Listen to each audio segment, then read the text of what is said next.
Online classes में आपका स्वागत है। हमारा टॉपिक चल रहा था तंत्रिका तंत्र,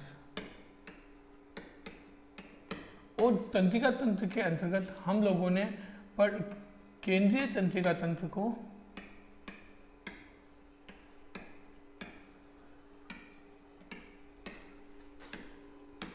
पढ़ लिया था। आज जो हमारा टॉपिक है वो है परिधीय तंत्रिका तंत्र और तंत्रिका कोशिका।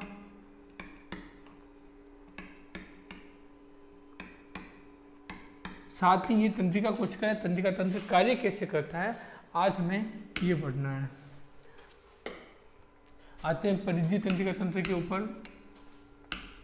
देखो, परिधीय तंत्रिका तंत्र मैंने उस दिन भी आपको समझाया था कि परिधीय तंत्रिका तंत्र जो होता है ये केंद्रीय तंत्रिका तंत्र के सपोर्टिंग रोल में होता है। तो देखो, ये मस्तिष्क और मेरुरज्जु से निकलने वाली जितनी भी तंत्रिकाएं होती है उन सबका क्या होता है, एक समूह होता है जो केंद्रीय तंत्रिका तंत्र को जाने वाली या आने वाले संदेशों को पहुंचाने का कार्य करता है। यानी जैसे ये हमारा मस्तिष्क है और ये हमारे सारे बॉडी है, तो ये जो मस्तिष्क है यहाँ तक केंद्रीय तंत्रिका तंत्र सीमित है, लेकिन यहाँ से जितने भी कार्य संपादित होते हैं या जितने भी आवेग आते हैं या जाते हैं, ये सारे आवेग हमारे शरीर तक कौन पहुँचाता है, परिधीय तंत्रिका तंत्र पहुँचाता है।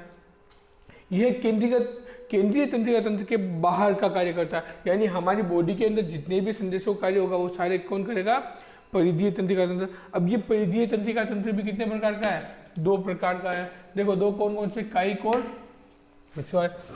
अब देखो, सबसे पहला है कायिक तंत्रिका तंत्र। यानी कायिक जो तंत्रिका तंत्र है ये क्या कार्य करेगा, हम लोगों के ऐसे जो कार्य है, ऐसे जो विकल्प है जो हमारी इच्छा अनुसार होते हैं, उन सबका नियमन कौन करता है, कायिक तंत्रिका तंत्र। अब इस कायिक तंत्रिका तंत्र सारे ही क्या होते हैं, बाह्य उत्तेजनाएं, मांसपेशियां आदि की जो कार्य होते हैं ये कायिक तंत्रिका तंत्र के सहारे ही होते हैं। दूसरा जो है वो है स्वायत्त तंत्रिका तंत्र। अब स्वायत्त तंत्रिका तंत्र कहाँ कार्य करेगा, जहाँ पे हमारी इच्छा नहीं चलती, यानी हमारे शरीर के ऐसे अंग जहाँ पर हमारा कोई कंट्रोल नहीं है, जैसे हमारे हृदय, फेफड़ा। अब इन दोनों में यही मुख्य अंतर है कि देखो, जैसे मैं अपने हाथ की पेशियों को हिला रहा हूँ या फिर ऐसी पेशियाँ जो मेरे कंट्रोल में है, वो सारी कहाँ से कंट्रोल होगी, कायिक तंत्रिका तंत्र से। और ऐसी पेशियाँ जो हमारे खुद के कंट्रोल में नहीं होती है वो कौन कंट्रोल करता है, स्वायत्त तंत्रिका तंत्र। अब स्वायत्त तंत्रिका तंत्र भी दो प्रकार का होता है, अनुकंपी और परानुकंपी। तो देखिए, अनुकंपी जो होता है ये कहाँ कार्य करेगा, अनुकंपी जो होता है ये कहाँ कार्य करेगा, अनुकंपी वहाँ कार्य करता है जहाँ पर हमें आपातकालीन स्थितियाँ महसूस होती है। उस जगह पे अनुकंपी क्या करता है, हमारी जो हृदय गति होती है तेज कर देता है, श्वास गति को बढ़ाता है। जैसे आप मान लीजिए आपके पीछे कुत्ता पड़ गया, आप क्या करोगे, आप तेज दौड़ने लग जाओगे, आपकी हृदय गति तेज होने लग जाएगी, आपकी श्वास गति बढ़ जाएगी। तो ये सारे कंट्रोल कौन करता है, अनुकंपी तंत्रिका तंत्र करता है, जो कि हमारी उत्तेजना को नियंत्रित करता है। फिर परानुकंपी तंत्रिका तंत्र, ये जस्ट इसका उल्टा कार्य करता है कि ये जिन जिन चीज़ों को बढ़ाता है ये उन सारी चीज़ों को शिथिल करता है, यानी विश्राम अवस्था में लेकर आता है। जैसे ये हमारी एनर्जी जो होती है, एनर्जी का संचय करता है और मुसीबत पड़ने पर उस एनर्जी का कार्य में लिया जाता है। हमारी आँख की पुतली को सिकोड़ता है। कैसे कि जब भी ये स्थिति आती है, यानी जब अनुकंपी तंत्रिका तंत्र कार्य करता है तब हमारी आँखें की पुतलियाँ जो होती है वो फैल जाती है, और परानुकंपी क्या करेगा, उन्हें वापस पुनः अपनी प्रारंभिक स्थिति में लेके आता है। अब आते हैं हम तंत्रिका कोशिका के ऊपर। तंत्रिका कोशिका जिसे क्या कहा जाता है, न्यूरॉन। देखिए, तंत्रिका कोशिका जो होती है ये हमारे तंत्रिका तंत्र की संरचनात्मक क्रियात्मक इकाई होती है।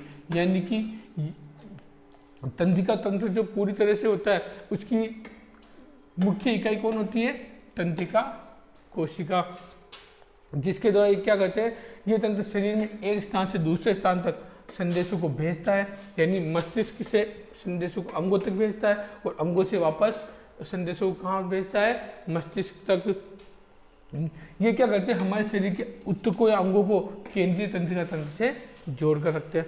अब ये जो तंत्रिका कोशिकाएं होती है, जो न्यूरॉन होते हैं, ये क्या करते हैं, जो भी उद्दीपन होते हैं, बाहर से आने वाले उद्दीपन या आंतरिक उद्दीपन, हमारे शरीर के अंदर की कोई क्रिया हो, कोई दर्द हो या फिर बाहर से आने वाला कोई दर्द या कोई क्रिया हो, उन सब को ग्रहण करेगी। ग्रहण करने के बाद क्या करेगी, ये उनकी आवेगों में कन्वर्ट करेगी। आवेगों को क्या करेगी, ये दूसरी तंत्रिका कोशिकाओं में पास करेगी, यानी एक तंत्रिका कोशिका से दूसरी तंत्रिका कोशिका में, दूसरी से तीसरी तंत्रिका कोशिका में, इस तरह से पास करेगी।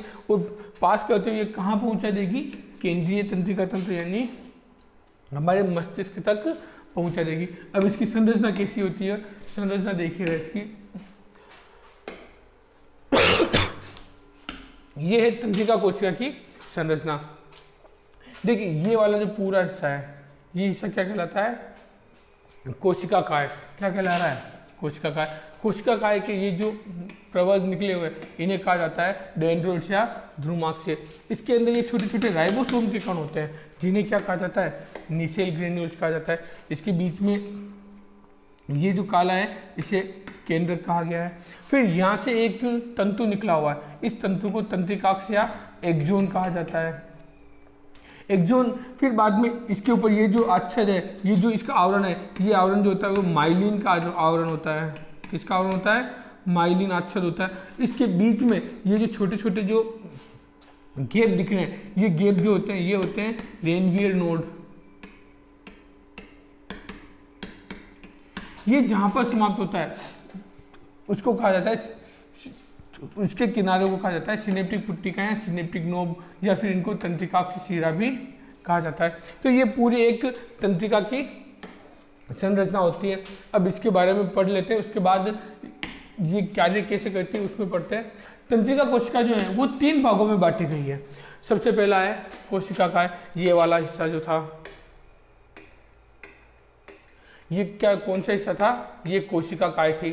ठीक है, इस भाग को साइटोन भी कहा जाता है, जिसमें एक केंद्रक और प्रारूपिक कोशिकांग यानी कोशिका के अंदर पाए जाने वाले अंग पाए जाते हैं। फिर बाद में इसमें निसेल कण पाए जाते हैं। देखिए निसेल कण जो है वो राइबोसोम, छोटे छोटे राइबोसोम होते हैं, इन्हें क्या कहा गया यहाँ पर, निसेल कण। फिर है ध्रुमाक्षय। ध्रुमाक्षय मैंने बताया था, इसके ऊपर निकलने वाले जो, इनके ऊपर जो हिस्से निकलते थे उन्हें क्या कहा गया, ध्रुमाक्षय या डेंड्रोन कहा गया। ये कोशिका काय से निकले छोटे तंतु होते हैं जो उद्दीपनों को कोशिका काय की ओर भेजते हैं। फिर तीसरा जो भाग है वो है एक्सोन या तंत्रिकाक्ष। तंत्रिकाक्ष जो होता है लंबा बेलनाकार, अभी बताया था कि तंत्रिकाक्ष यहाँ से निकलता है, ये जो लंबा प्रवर्ध निकलता है ये क्या होता है, तंत्रिकाक्ष होता है, जो कोशिका काय के एक हिस्से से शुरू होकर धागेनुमा शाखाएं बनाता है।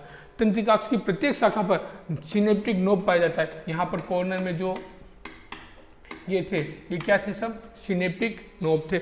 अब जो सिनेप्टिक नोब जो थे, इन सिनेप्टिक नोबों के ऊपर न्यूरोट्रांसमीटर नामक पदार्थ पाए जाते हैं। देखो न्यूरोट्रांसमीटर काफ़ी तरह के होते हैं, जैसे एसिटाइलकोलिन, सारे न्यूरोट्रांसमीटर जो होते हैं वो ये न्यूरोट्रांसमीटर ही है जो आवेगों को आगे पहुंचाते हैं, जो तंत्रिका आवेग संप्रेषण में महत्वपूर्ण भूमिका निभाते हैं। यानी हमारे जो आवेग जो होते हैं एक तंत्रिका कोशिका से दूसरी तंत्रिका कोशिका में जाने के लिए कौन जिम्मेदार होता है, न्यूरोट्रांसमीटर। तंत्रिकाक्ष के माध्यम से आवेग न्यूरॉन से बाहर निकलते हैं। अब बाहर निकलते हैं तथा एक न्यूरॉन के ध्रुमाक्ष से दूसरे न्यूरॉन के तंत्रिकाक्ष तक पहुंचते हैं, और यहाँ पे ये दोनों जब जहाँ मिलते हैं उसे क्या कहा जाता है, संधि स्थल या सिनेप्स। इसको एक डायग्राम बना के बता देता हूँ आपको कि किस तरह से ये कार्य करता है।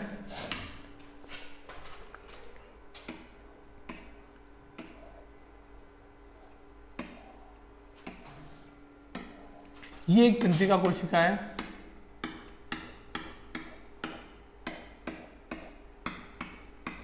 जिसमें ये है ध्रुमाक्षय, ये कोशिका का है। इसको सिंपल फॉर्म में बना रहा हूँ, ज़्यादा टिपिकल नहीं कर रहा हूँ। ये है एक्सोन या तंत्रिकाक्ष। ये कॉर्नर में जाके लास्ट में किस में बदल जाता है, सिनेप्टिक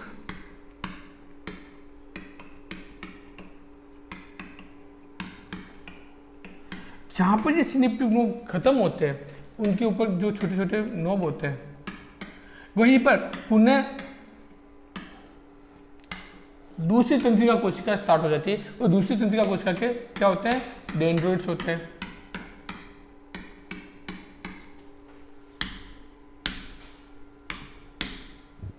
अब ये जो बीच वाला जो स्थान है, ये बीच वाला स्थान क्या कहला रहा है, यहां पर